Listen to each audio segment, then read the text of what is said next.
नमस्कार, मैं astrologer palmist नील नरेंद्र अपने इस वीडियो में आपका हार्दिक स्वागत करता हूं। और सबसे पहले मैं पाम के एनालिसिस को शुरू करूं तो यहाँ पाम का जो स्ट्रक्चर है वो काफ़ी इम्पोर्टेंट होता है। फिंगर्स की जो लंबाई काफ़ी इम्पोर्टेंट होती है और टिल्टेशन ऑफ द फिंगर्स ये भी बहुत इम्पोर्टेंट होता है कि जो हमारी मेन फिंगर्स हैं वो किस ओर मुड़ रही है और किस तरीके से मुड़ रही हैं। तो यहाँ अगर हम बात करें सबसे पहले तो पाम आपका स्क्वायरिश है और स्क्वायरिश पाम में क्या होता है, स्ट्रगल ज़्यादा होता है। यानी आपको जीवन को जीने के लिए या अपनी रोज़मर्रा की ज़रूरतों को पूरा करने के लिए आपको मेहनत करनी पड़ती है और उसी के आधार पर आपको परिणामों की प्राप्ति होती है। यदि उसमें आपके प्लैनेट्स आपको सपोर्ट करें तो आप जितनी मेहनत करते हैं उतना रिवार्ड मिलता है, और अगर प्लैनेट आपके सपोर्टेबल ना हो तो ऐसी स्थिति के अंदर आपको परिणामों की प्राप्ति नहीं होती, यानी मेहनत ज़्यादा परिणाम कम। अच्छा, दूसरी चीज़ आप देखिए कि यहाँ पर ये जो लाइफ लाइन और आपकी जो ये माइंड लाइन है ये बहुत लंबे समय तक आपस में जुड़ के चल रही है। जब ये इस तरीके का जुड़ाव होता है तो ये आपके माता पिता के साथ आपके लंबे समय तक रहने का इंडिकेशन है, यानी कि ये विवाह को देर कर देता है, यानी कि लेट मैरिज इंडिकेशन होता है। तो लेट मैरिज इंडिकेशन में क्या होता है कि आपका विवाह देरी से होता है। ऐसी स्थिति के अंदर विवाह की जो अमूमन उम्र है वो करीबन 34-35 साल से ऊपर चली जाती है, और ऐसी स्थिति के अंदर विवाह कुछ ग्रहों की वजह से, जैसा मैंने आपको बताया कि आपका ये मंगल जो है इसकी ऊर्जा बहुत कम है, और साथ में ये देखिए आपको ये शुक्र आपका अस्त है, क्योंकि शुक्र में इस पॉइंट के ऊपर ये जो मैं इंडिकेट कर रहा हूँ ये पॉइंट के अंदर आप देखेंगे कि यहाँ गड्ढा हो गया। हथेली में इस तरीके से गड्ढा होना यहाँ पर डिप्रेस हो गया, यानी कि ये नीचे की तरफ चला गया, यहाँ भी ये नीचे की तरफ चला गया। तो ऐसी स्थिति में मंगल और शुक्र की ऊर्जा कम हो जाती है, और किसी भी पुरुष के विवाह के लिए मंगल और शुक्र की ऊर्जा का बलि होना बहुत आवश्यक है। तो इसलिए ये आपके विवाह में देरी का कारक है। अब देखिए, according to astrology and according to palmistry आपके जो विवाह का योग है वो 2023 में मार्च तक एक बहुत अच्छी स्थिति बन रही है, यानी जनवरी और मार्च के बीच में। अगर आप चाहें तो इस स्थिति को आप थोड़ा सा अपना प्रयास करके इस स्थिति को आप प्राप्त कर सकते हैं, यानी कि इस स्थिति से आप फ़ायदा उठा सकते हैं, यानी मैरिज वाला जो इवेंट है इसको आप एग्जीक्यूट कर सकते हैं। तो इसके लिए आपको प्रॉपर वे में जो मैं आपको साधना, उपासना और जो तरीका बताऊंगा, that is astrological and spiritual methods, अगर आप उसको फॉलो अप करते हैं तो निश्चित तौर पर इस विवाह के होने की संभावना बहुत ज़्यादा बढ़ जाती है। ओवरऑल अगर हम बात करें तो आपका लग्न बहुत स्ट्रॉन्ग है, यानी आप फिजिकली हमेशा फिट रहेंगे, आपको स्वास्थ्य से संबंधित कोई परेशानी होने वाली नहीं है। आपका सेकंड जो मैंने आपको बताया कि your sun is conjuncted with the Rahu, क्योंकि ये जो सन है इसका सीधा सीधा प्रभाव आपके राहु पर है। ये कंजक्शन के कारण आपका भाग्य उदय नहीं हो रहा।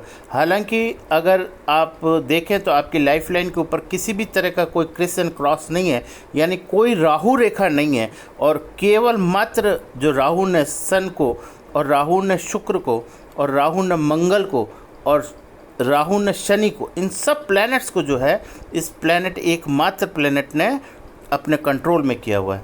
यदि हम किसी भी उपासना विधि से, या जो हम यंत्र बनाते हैं, या हम जो उपासना विधि बनाते हैं, या जो हमारे स्पिरिचुअल और एस्ट्रोलॉजिकल मेथड्स हैं, उससे इस कंजक्शन को अगर हम ब्रेक कर दें तो आपका भाग्य उदय हो जाएगा। और निश्चित तौर पर जैसे ही आपका भाग्य उदय होगा, आपका विवाह और आपका भाग्य उदय एक साथ होना तय है। क्यों? क्योंकि ये जो है आपका लेडी लक है। लेडी लक का मतलब ये है कि जब तक आपके जीवन में किसी स्त्री का आना नहीं होगा तब तक आपका भाग्य उदय नहीं होगा। साथ में अगर आप देखेंगे तो आपका ये जो मून है ये एरिया बहुत ज़्यादा डिफ्लेक्टेड है। अच्छा, डिफ्लेक्शन में क्या होता है कि मून की स्थिति में डिफ्लेक्शन एक तरीके से व्यक्ति के जीवन में मन में अस्थिरता पैदा करता है, क्योंकि परिस्थितियों के कारण व्यक्ति को बड़ा अजीब अजीब से ख्याल आते हैं, अनसर्टिनिटी ऑफ द लाइफ, इस तरीके के भाव भी पैदा हो जाते हैं। तो यहाँ पर इस चीज़ को भी ध्यान रखने वाली बात है। एक बात मैं वैसे हालांकि मुझे कहनी नहीं चाहिए, फिर भी मैं ये कहना चाहता हूँ कि इसमें मुझे बार बार ऐसा नज़र आ रहा है जैसे कोई लव मैरिज इंडिकेशन हो। लव मैरिज यानी कि हो सकता है, मैं ऐसा कहता हूँ कि ये आपका विवाह जो है कहीं लव मैरिज ना हो जाए, ऐसी संभावना मुझे दिखाई दे रही है और उसके एग्जीक्यूशन की भी संभावना दिखाई दे रही है, ऐसा मेरा मानना है। तो यहाँ पर आप टिल्टेशन देखिए, फिंगर्स का जो टिल्टेशन है वो ये सैटर्न फिंगर जो है वो सन की तरफ और सन का फिंगर, ये जो टिल्टेशन है ये पिता पुत्र के बीच में संबंधों के अंदर एक तरह से वैचारिक मतभेद उत्पन्न कर देता है और वैचारिक मतभेद के कारण पिता पुत्र के बीच में संबंधों को लेकर के थोड़ी सी दिक्कत आने लगती है।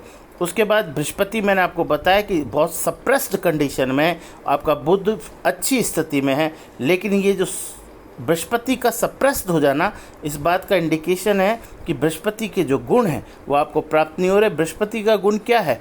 एक तो सही समय पे मैरिज करना, सही समय पे संतान का होना, डेली वेजेस की प्रॉब्लम्स, साथ में एजुकेशन अच्छे से होना, लेकिन ये ना होने की वजह से आपको हर जगह परेशानी आ रही है।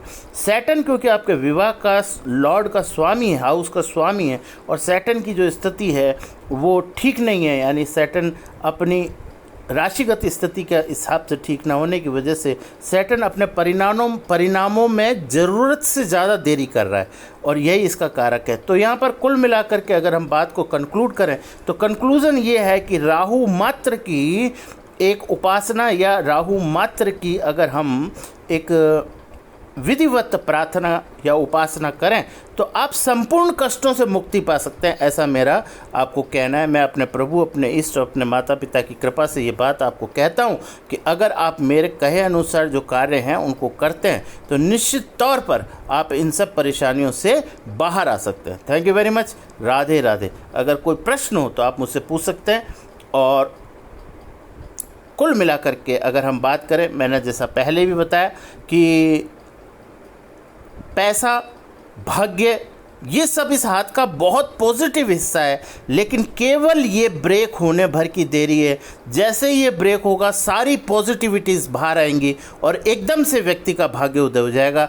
लोग कहेंगे कि अरे भैया अब तक तो कुछ नहीं हुआ और अचानक से ये सब कैसे हो गया, ये स्थिति बनने वाली है। इसलिए आप इसको लेकर के बिल्कुल चिंतित ना हो।